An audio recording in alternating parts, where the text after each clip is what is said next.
Welcome back to another segment of the MCR. My name's TJ.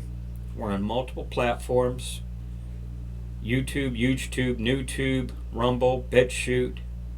We're on Wimkin. I think Mac told me we're on Truth Social now.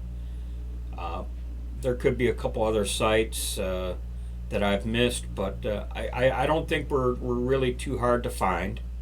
Please like, share, and subscribe. And, just kind of know that you're not alone in what you believe, what you think, what you feel. You're not alone. And in this segment, I just want to share my thoughts in regards to what has happened to Buffalo and Uvalde, and I intentionally held off on saying anything because I wanted to think about my words, what I was going to say, how I was going to say it, for fear of being misinterpreted or anything like that.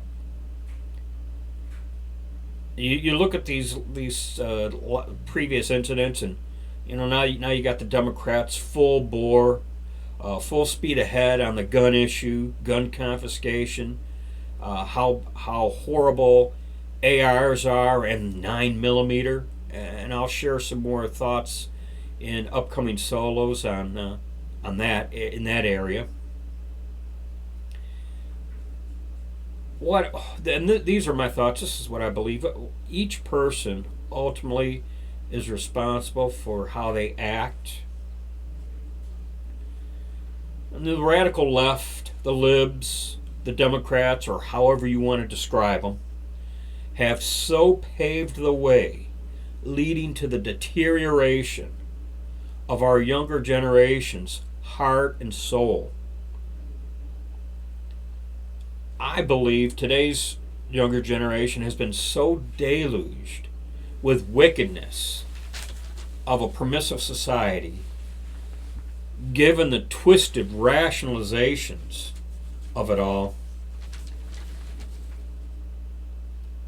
It goes beyond immoral to the point of amoral.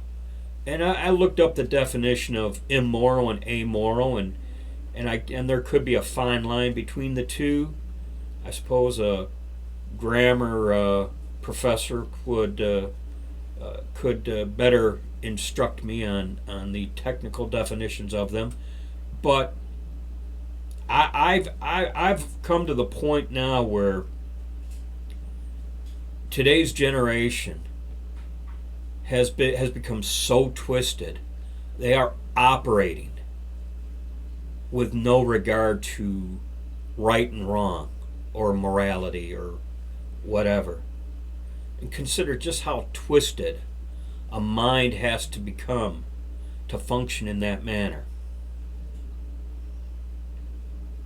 After that incident in Uvalde, Texas, the Democrats start hollering about gun confiscation.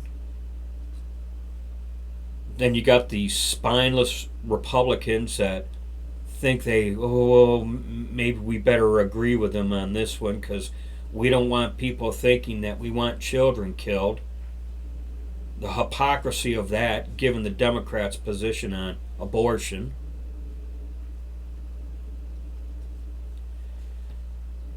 I listen to a lot of talk shows going to and from work, and I suppose a lot of us do.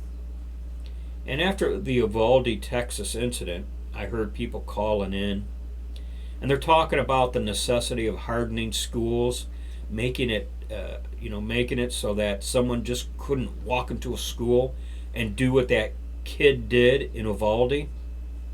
And they're right, that needs to be done. But finally, after hearing all these people calling in about that, finally, a guy calls in and says, "Hey man, we've got a spiritual problem in this country." And I says, he's right. I agree with him. We've got a spiritual problem in this country. And without a spiritual reawakening, rebirth, however you want to describe it, we're going to have a difficult time correcting this situation. the Democrats in their depravity will mock us.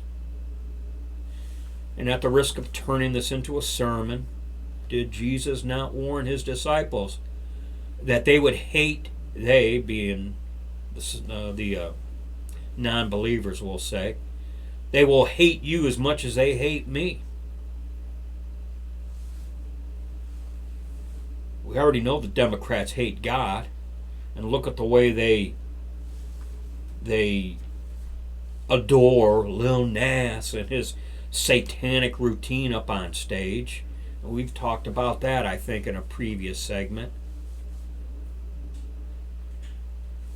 You consider the depraved times of Noah, Sodom and Gomorrah, assuming you believe in the book of Genesis, and you know how that ended. Due to logistics, Mac and I are not going to be able to do any group segments here in the upcoming weeks. Between the price of gas and the demands on our personal time, it's just going to be hard for he and I and whoever to get together to do any kind of a group segment. But in upcoming solos, I do intend to share more thoughts on the Democrats' effort to go after our guns and other issues associated with this current spiritual crisis we're in. So I'm going to wrap it up for this one. And I guess, you know,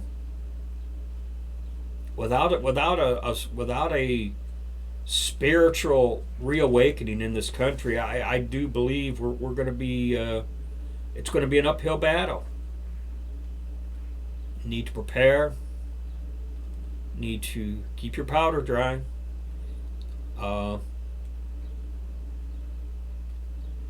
Just don't get caught flat-footed. Right now is not the time to get caught flat-footed. That's for sure. And I'll end with that. Catch you in the next solo. Thanks for hanging tough here, everyone, and I'll see you in the next one. As always, be safe, watch your six, and don't tread on me.